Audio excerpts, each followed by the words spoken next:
시간이 갔으니까 제가 드린 이것을 차분히 좀 읽어보십시오. 이거는 제가 생략할게요. 이거 읽어보시면 다 이해가 됩니다. 그런데 제가 왜 이 한국 사회가 안 움직이는가 저 나름대로 분석한 것은 논리가 없어요. 이게 알기는 아는데 중구난방이에요. 그리고 이 교수님들 이런 분들이 왜 안 움직이느냐, 누가 논리 있게 제시를 못 해주기 때문에 지금 이게 납득이 안 되는 부분이 있습니다. 이게 큰 거라고 생각을 해요. 그래서 저는 오늘 나름대로 중요한 두 분에게 메일을 보냈는데 이제 이것은 여러분이 읽어보시면 이해가 되실 줄 알고 시간이 많이 갔으니까 그 대신 저는 이 한 장짜리를 그냥 읽어드릴게요. 제 경험도 이야기를 하고요. 한번 읽어보겠습니다. 이 한 장짜리입니다. 선거부정방지법, 시민입법 청원 및 개표 참관 등 부정선거 감시단 전국망 참여 서명 취지문입니다. 우리나라는 재민주권이 확립되려면 선거 부정이 충분히 방지되고 선거 결과에 대하여 흔쾌히 승복을 할 수 있어야 되는데 이에 대한 부족함이 있는 것이 사실입니다. 1994년 3월 16일 대한민국 국회는 대통령 선거법, 국회의원 선거법, 지방의회 의원 선거법 및 지방자치단체의 장 선거법을 폐지하고 통합선거법을 만들 때에 그 법률의 이름을 공직선거 및 선거부정 방지법으로 하였습니다. 이렇게 한 데는 대한민국 선거 역사를 반성하고 선거 부정을 막아보고자 하는 국민적 합의가 있었기 때문입니다. 선거 부정의 예를 들자면 그 대표적인 것이 3.15 부정선거가 있었고 이에 대하여 1960년 4.19 혁명이 일어났으나 5.16 군사 쿠데타로 미완에 그치고 말았습니다. 5.16 군사 쿠데타는 우리나라의 민주주의 역사에 커다란 질곡으로 작용하였습니다. 이로 말미암아 끊임없이 부정선거 시비가 있어 왔으며 그랬는데 옛날에 뭐 피아노표 무슨 표 여러 그 이름도 많아요. 부정선거 개표 시비가. 그래서 유신 쿠데타를 앞둔 1971년 마지막 대선 때는 대학생들이 표를 지키자며 다도해의 섬지역까지 부정선거 감시단을 파견하자는 운동이 있었습니다. 유신의 어두운 터널을 지나고 1980년 대한민국에는 마침내 이른바 서울의 봄이 오듯 하였지만 악몽은 유신의 전제들에 의해 계속됐고 그해 5월 광주를 붉은 피로 물들였습니다. 제5공화국의 군합발 아래 짓밟히던 국민은 1987년 6월 혁명을 통하여 다시금 대통령 직선제를 쟁취하였으나 그해 12월 구로구청에서 대선 개표를 참관하던 시민들이 부정개표에 항의하다가 백골단에 의해 유혈 진압을 당한 아픈 역사가 있습니다. 이거는 제가 잘 알고 있는 내용인데 그 당시에 그 양원태라고 하는 서울대생이 그 4층 옥상에서 떨어져 가지고 나무에 걸려서 살았는데 허리뼈가 완전히 나가버렸어요. 그래서 지금도 휠체어에 의지하고 생활을 하고 있습니다. 그리고 정치에 그 이름이 밝혀지지 않은 사람 시체 이런 걸 청소차에다 실어가지고 어디론가 가버렸어요. 그래 그것을 천주교에서 다 자세히 밝혀가지고 신문을 만들었습니다. 그래 구로구청 학살. 그래 그 당시에 그 신문이 나왔어요. 제가 그것을 돌리고 부정선거를 이렇게 그 시민들에게 알리다가 광양경찰서의 유치장에 갇혀가지고 일주일간을 지냈는데 크리스마스를 그 유치장에서 지냈습니다. 1987년 일이에요. 근데 이것이 그 전 국민이 알만한 사건인데 이거 시간이 흐르니까 이게 묻혀버렸어요. 구로구청 학살 사건입니다. 청소차에다가 시체들을 실어가지고 어디론가 가버렸어요. 그 당시에 언론이 얼마나 통제가 됐습니까? 말지에 보면은 그 당시에 그 언론이 어떤 형편이냐 하면 이런 것은 싫어라. 이런 거는 싫으면 안 된다. 이런 거는 조그맣게 취급해라. 그, 그걸 뭐라고 하죠? 보도 지침. 그런 시대였어요. 그러니까 이건 우리끼리 시민들끼리만 떠들고 신문을 만들었지 이게 언론에 공표가 안 되는 거예요. 그런 숨은 역사가 있어요. 그 다음에 이제 1992년 문민정부가 들어서고 이러한 선거 부정의 역사를 반성하고 선거 부정을 막자는 의미에서 위에서 언급한 공직선거 및 선거 부정 방지법을 제정하게 되었습니다. 그러나 이는 관료 집단인 중앙선거관리위원회에 의하여 변질되기 시작하였습니다. 그들을 관료 집단이라 일컫는 것은 그들은 국민에 의해 선출된 집단이 아니요 대일 항쟁기 때부터 일제에 의해 양성된 법조인들의 인맥을 청산한 적이 없는 법조계에서 만들어진 집단이기 때문입니다. 사회의 각계 각층처럼 법조인들도 그 친일의 역사를 청산할 기회를 얻지 못한 탓에 그들은 내부 고발자를 탄압하고 그 탄압받은 사람이 바로 한영수 노조위원장 아닙니까? 이분이 그 어떻게 부정개표가 이루어지는가, 어떻게 조작이 이루어지는가를 폭로를 했는데 탄압받아서 이제 잘린 거예요. 그 공무원 노조에서 살림을 보태줘서 살아간답니다. 거기서 그렇게 잘려나가지고요. 내부 고발자를 탄압하고 선거부정 방지법을 교묘히 좀먹어 왔습니다. 이 법을 제정하려 할 때 그들은 전자투개표를 포함시켜 입법 정원화했으나 국회는 전자투개표와 조작이 가능하므로 이를 불허하고 선거부정 방지를 위하여 다만 시험적으로 보궐선거 등에만 전자개표만 사용하도록 부칙 제5조에 넣어두었습니다. 그런데 이들은 아무런 법적 근거도 없이 막대한 예산을 들여 전자투표기를 개발하기에 이르자 국민의 정부 때인 1999년 감사원이 그들에 대한 감사에서 법적 근거도 없는 전자투표기 개발에 대한 주의 요구를 하게 되었고 이에 이들은 전자투표의 법적 근거를 마련하기 위하여 조문신설을 국회에 요청하게 되었습니다. 이때 그들은 부칙 제5조의 정신을 살려서 우선 선거구역이 작은 보궐선거 등에 적용하되 라는 문구를 넣어 공직선거 및 선거부정방지법 제278조로 2000년 2월 16일 조문신설을 하되 2002년 7월 1일부터 시행하는 조건으로 입법하게 되었습니다. 그러나 그들은 이 조문을 시행하기도 전에 아무런 안전장치도 없이 선거부정을 방지하는 장치인 눈의 가시 같은 우선 선거구역이 작은 보궐선거 등에 적용하되 라는 문구를 빼버리는 꼼수를 쓰게 됩니다. 그들이 국회 법사위원들에게 어떤 수단을 썼는지 알 수 없지만 16대 국회 때인 2002년 3월 7일 이때 이 한나라당이 그 다수당을 차지하고 있었는데요. 불과 법 시행을 4개월을 남겨놓고 이 문구를 빼버립니다. 그러나 어쩌면 부칙 5조와 중복되었다는 미명하에 그렇게 했는지도 모릅니다. 하지만 그들은 2005년 8월 4일 법률의 이름에서 선거부정 방지라는 문구를 빼버리고 단지 공직선거법이라고 하게 되었습니다.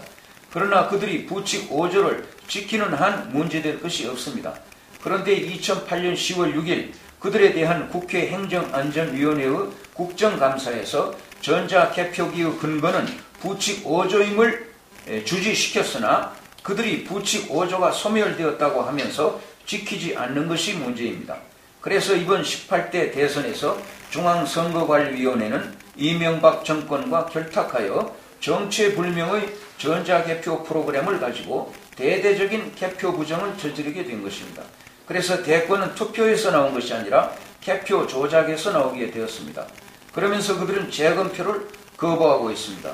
이에 우리 국민들은 4.19 혁명정신으로 분연히 일어나서 어느 정파를 지키기 위해서가 아니라 개표 정의와 우리 자신의 민주주의를 지키기 위해서 국민이 선출하지 않은 관료 집단인 선관위의 노략질로부터 선거법을 복원하기 위하여 선거부정방지법을 시민입법으로 청원하고 부정선거를 감시하는 전국민적 운동을 조직하여 우리의 주권을 스스로 지키고자 합니다. 이에 주권의식을 가진 자유정신으로 많은 국민의 동참을 구하는 바입니다. 2013년 3월 14일 가칭 선거부정방지법 시민입법청원 및 개표 참관 등 부정선거 감시단 전국조직 국민운동 이렇게 해서 이제 서명을 받고자 합니다. 근데 이제 제일 이쪽 지방에 걸림돌이 되는 게 뭐냐면, 그러면 2002년도부터 했으면 노무현 정부도 부정선거를 했다는 말인가? 그런 뜻은 아닙니다. 왜 그러냐면 이 글에 보면 제가 한 부분만 읽어드릴게요. 몇 페이지를 가시느냐 하면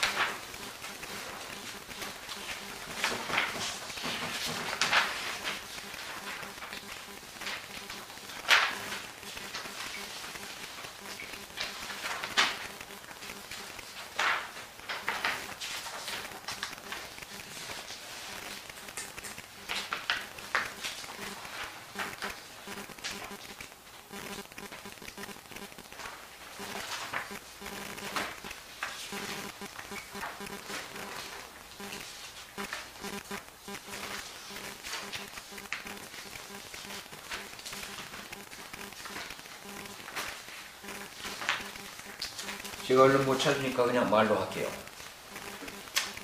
그 가게가 있는데 어떤 사람이 지나다 보니까 가게에 주인이 없어요.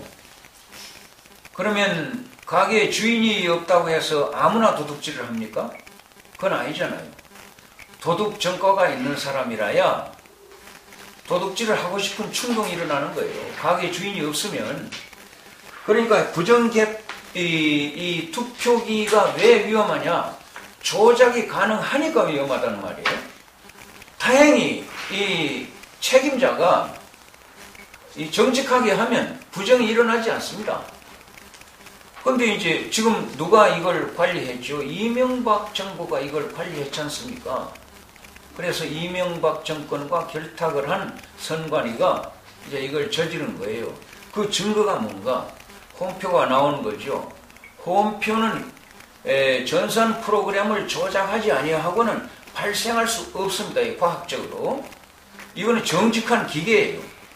아까 그 이경목 교수 이야기 나왔죠. 조작을 하니까 조작이 되는 거예요.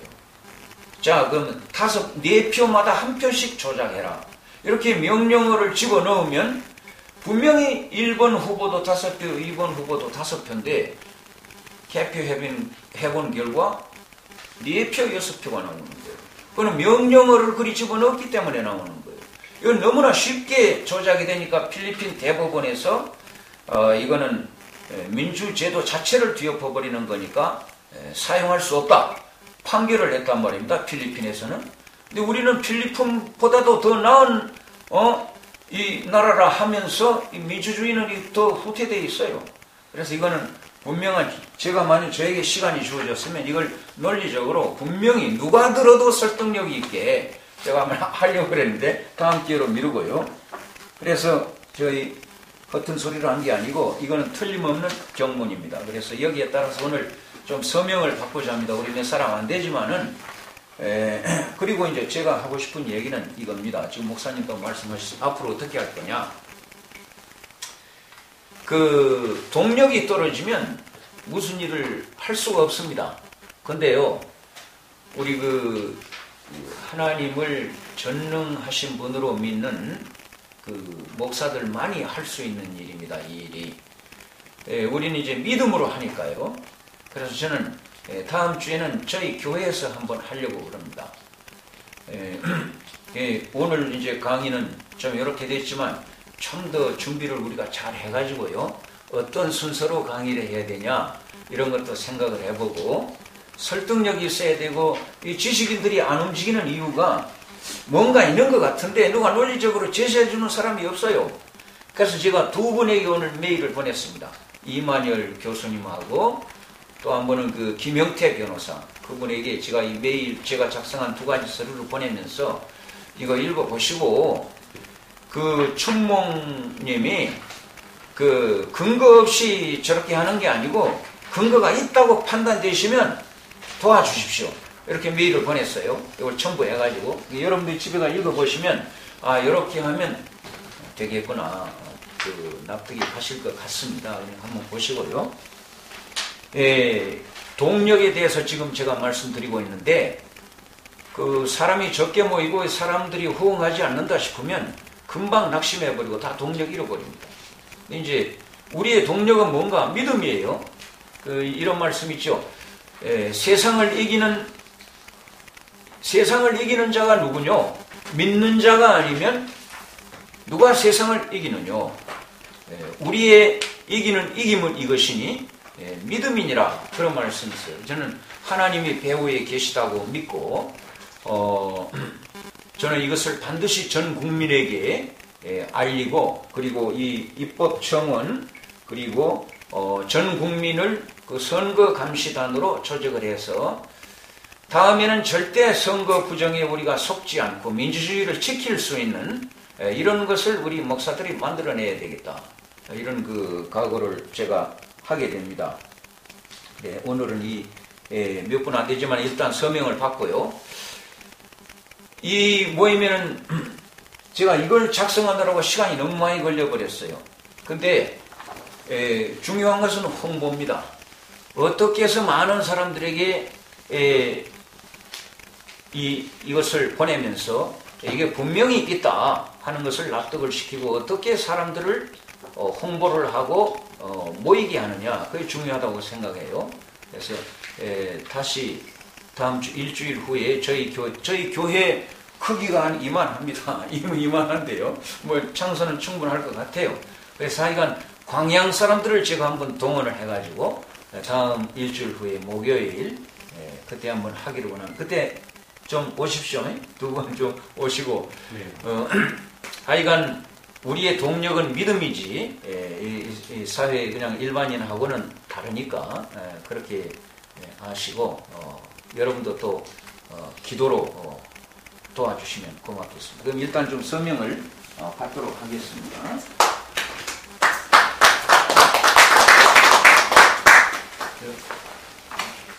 김보보 선언하나 제가 이게 요구하시면 했어요. 그 이야기 좀 해야 되겠습니다. 네. 제가 이거 이제 자료를 찾다가 네. 작년 5월에 신동아 배수관 기자가 쓴 그 기사. 그것도 우리 자료사. 신동아 기자도 문제가 있다고 하는 거군요. 자기가 개표 참관인으로 총선 개표 참관인으로 참여를 해가지고 직접 해보니까 그 정밀하게 썼더만. 그리고 이 법적인 관계도 잘 썼어요. 더 정리된 예. 해보세요. 그래서 그걸 보고 그 다음에 또 한 가지 내가 발견한 자료가 있는데 2007년도에 한나라당 법제사법위원회 위원장이었던 주성령 의원, 주성령 의원이 전자개표기 문제 있다라고 하는 글을 한국론단에 썼어요. 썼었는데. 그 글도 아주 잘 썼어요. 그 사람 나 별로 좋아하는 사람 아니요. 그 사람은 우리가 자료를 줬어요. 네, 성향 전혀 나하고 안 맞기 때문에 안 좋아하고 구설수에도 많이 올라오고 안 좋아하는 사람인데 그 사람 검사 출신이잖아요. 맞아요. 검사 출신인데도 그렇게 썼어. 문제가 있다고, 심각한 문제가 있다고. 그러니까 이게 진보 보수의 문제가 아니라니까 이게. 그 국민들이 이번에 문재인 안 됐다고 막 불만, 아직도 그게 맹국에 빠진 사람 저 정신을 못 차리고 있다고 이런 이야기를 하는데 전혀 그거 안 해요.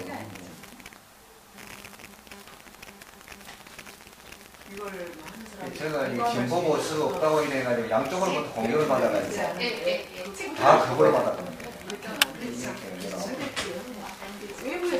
그래서 내가 지금 이제 자료를 뭐 이렇게 지식인들 뭐 이렇게 보낼 때 신동아 그 기사하고 주성렬 씨 그거를 같이 보냅니다, 같이. 네.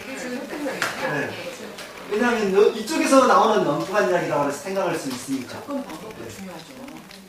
사실만 가지고 이야기하는 것보다 또 사람들이 봤을 때 공감하고 또 그런 파워를 있는 사람들의 정확한 어떤 널리 장면한 어떤 쭈루한 비판들 있는 대로 그런 것들이.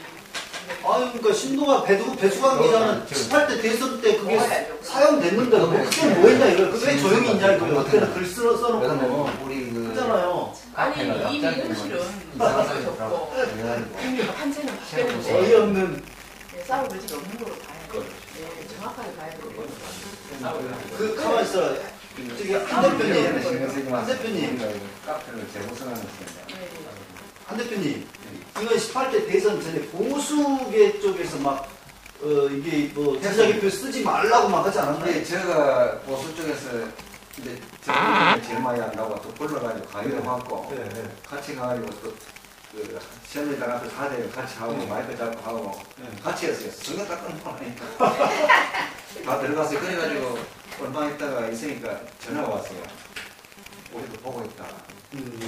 가는 길이니까 보고 있다. 나중에 때가 되면 우리 합류할게. 때가 되면 지금 이제 박근혜 대통령 수용하고 그때는 자기들이 이제 박근혜 만들 거니 그러고 했는데 또 오니까 겨울이니까 이제는 이제 교육하고 있고 그러니까 그 이야기예요. 그러면서 이제 미안한 건 저한테 뭐라 하냐면 새누리당 민주당에서 계신 분 이부영 씨나 뭐 김경재 또 하나가 씨에서 그 사람 한강호 씨 그 사람들한테 너가 양심 선언해라 잘못됐다고 선언해라 그래가지고 마치 이제 그 운동을 하고 있다는 거예요. 그래 그거는 좋으신데 우리가 나가니까 같이 나갑시다. 때가 되면 나온다는 말이 뭐가 우리가 다 이뤄놓으면 마지막에 같이 참여하겠다는 뜻이죠. 그거는 안 되죠. 그때 보수단체 어디서 나왔었어요 주로? 그 어디서 나온다면 그 전에 그 안기부장 하는 뭡니까 건영애 씨하고 또 옆에 그 큰 목사 그 목사들 김홍도? 김홍도 목사. 거기에 있어요. 그런 사람들이 나오고. 김홍도 목사는 제가 일부러 가가지고 나오세요 하려고 하니까 아예 쳐다시었어요. 그 사무실에서 연락 안 합니다. 그래서 제가 또 찾아가서 나오세요. 나와가지고 돈도 좀 피해주고 인신문도 좀 만들어달라고 좀 해주세요. 그러려고. 그 사람도 전자개표기 문제 있다고 그랬어요. 문제 있다고 해가지고 참석하고 만들어가지고 전부 신도들 전부 돌린다고 해서. 근데 이제 그분은 어쨌든 그분 박근혜 편인데 그런 말이 박근혜 됐으니까 안 나올 수밖에 없죠. 혹시나 했는데 혹시나 하고 안 됐어야 돼요. 안 됐어야 되는 거죠. 선생님한테 몇 장을 줘. 혹시나 했는데 너무 급해갖고 이렇게 드러나게 부정선거를 해버린 거예요. 그러니까 다이렉트로 버스 오후 3시 가동. 목사님한테 목사님한테 좀 받아오죠. 그거다 우리 개표 구정까지 다 넣었으니까. 아니 국정원하고 시반단만 들어가도 법적으로 이거는 저기 선거 무효가 되는 거잖아요. 그리고 아마 전체로 드러날 수 있겠죠. 공무원들이 양선언을 한다면, 저희 익산의 박장편 신부님은 수년 전부터 공무원 조직들을 이 선거에 선거 개입에 계속 유도했다는 거, 이런 것들은 앞으로 공무원들의 양심 선언으로 많이 나타날 밝혀져요. 그리고 또 굉장히 우리의 어떤 생각들과 같이 하는 우리 스스로 우리의 어떤 이런 사람들을 좀 이렇게 키우기 위해서는 법적인 법률을 잘 구성하면 좋을 것 같아요. 그래서 우리 있습니다. 안철수가 욕먹으면서 노영범 출마 이유가 전자개표기가 있기 때문입니다. 예, 올라왔네요. 예, 아까 안철수 이야기 해드렸죠. 예. 춘몽 그걸 보면서 조사단, 부정선거 진상조사단을 뿌리도록 노력하겠다 말씀하셨습니다. 네, 그래서 세 분과 그 다음에 또 이제 이 세 분은 민변 소속이고 또 이제 배일철 변호사님 있어요. 그 전문 변호사님이신데 아주 독실한 크리스 않았고 이거 소장 다 읽어보셨습니다. 그래서 참여하시겠다. 그리고 주변에 함께 할 변호사들을 물색해보겠다. 네 사람, 네 분이나 그래야 그게 사람들이 모르는 사람들이 정호사 큰일이었다. 박수 한번 보내주세요. 어떤 분이 지금 일이 되고 있어요. 목사님이 저는 다 좋은 목사님이 다 아니 열정이 있으셔서 일이 되고 있어요 지금. 자기 선생님을 받아들이고 있는 건 생각을 하시는 것 같고 오늘 꼭 좀 사드려. 필필처럼 일어나는. 아니 또 이제 사실을 몰라서 그렇지 그걸 보신 분들은 아마 상식적인 판단에서도 아마 동참을 하려고 이제 몰라서 그렇지. 내가 오늘 오면서 디렉트 변호사한테 매일 다시 전했어요. 그리고 민변에서도 나서지를 못하는 문제가 있지만은 이 일을 알게 되면 많이 도와주시면. 누가 봐도 이거는 뭐 누가 봐도 내가 볼 때 초등학생이 봐서 이걸 부정하는 거예요. 민변에 제가 그저께 가가지고 민변 당직 변호사한테 신고를 하면서 그 설명을 드렸거든요. 그러면 진짜 내가 또 못하요. 이거 가짜면 어떻게 보석했지? 변호사는 이거 아닙니다 이거. 완전 의심스러운 문제인데 정보자를 가지고 왔어요. 확실하게 전달드립니다. 민변 측에서도 이름은 걸 수 없지만 아무튼 아니 실제로 하고 있는 이 세 분도 다 민변 소속이고 민변이 도와주고 있는 거다. 이번 보궐선거에는 전자개표기를 쓰지 말아야 되는 거 소송에 넣으셨다고 이야기 드렸죠 아까. 네, 그리고 시발단, 윤정 목사 시발단, 국정원 여직원처럼 국가 개입 이거 전부 다 소송에 같이 들어갔기 때문에 여러분들 선거 무효 소송에 더 많은 힘을 가져주시고 관심 가져주셔야 합니다. 춘목님 얘기도 나오듯이 우리가 지금 법적으로 이렇게 정당하게 싸울 수 있는 건 선거 무효 소송밖에 없습니다. 이 선거 무효 소송으로 우리는 어떻게 피를 안 흘리고 이길 수 있는 방법을 계속 모색을 해야 하는 거고요. 그 지식인들 그리고 역량을 가진 사람들이 움직일 수 있게 우리가 계속 트윗이나 페이스북 아니면 우리가 할 수 있는 인터넷, SNS를 통해서 많은 이야기들을 여러분들께서 해주셔야 그런 결실들을 이룰 수 있고 아무래도 4월, 3월, 4월, 5월, 6월 6개월 안에 열릴 수밖에 없는 아무래도 보궐은 끝나고 열릴 것 같은데 보궐 끝나고 열릴 수 있는 그런 지금 선거 무효 소송의 날짜가 잡히면 여러분들 또 많이 집중을 해주셔야 합니다.